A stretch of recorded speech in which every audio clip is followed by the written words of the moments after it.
Productivity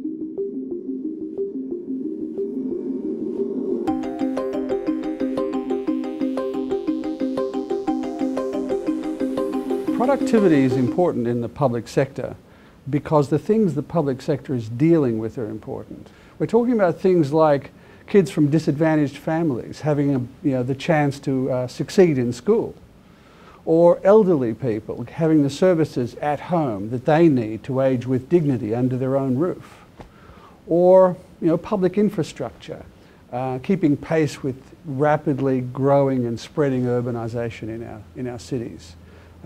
These are important problems. They're problems that the marketplace can't solve or won't solve. They're problems that only the public service can solve and has to do so with limited resources. That's why productivity is important in the public sector. So given the importance of these problems and given the fact that we have finite resources with which to solve them, the question is, what can an individual public service manager do to address productivity?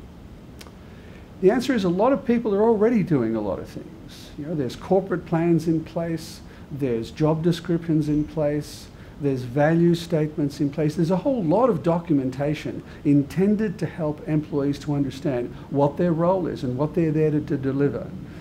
But unfortunately, those things, whilst they're necessary, they're not sufficient. And they're not sufficient for one very simple reason. The context is changing very quickly around us. Our information has a half-life. What we knew to be a fact yesterday may not be fully true today. So managers need to find time-efficient ways to share information with people. And that's a tough challenge because there's a lot on their plate. It starts at the top, really. It starts with managers in executive teams being open, listening, acknowledging, confronting, dealing with issues at that level in the organisation so that there's a clear shared view at that level.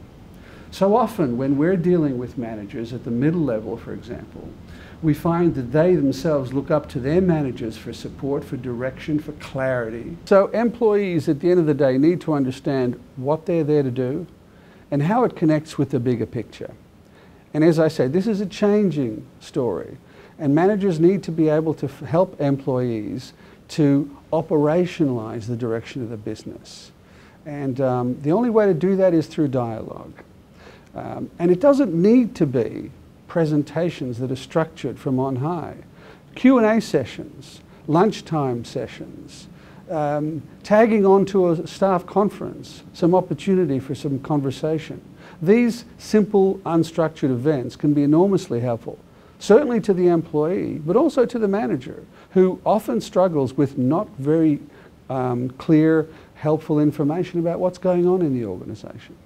So most employees want to be able to do a good job. They want to deliver customer service. They want to add value in whatever way that's measured in an organisation. The problem often is that they are given the motherhood statement and not helped to understand what that really looks like in my work, in my role. That's where the dialogue comes in. That's where managers can make a difference, by helping people to understand the strategy, understand the direction in the context of what they're doing.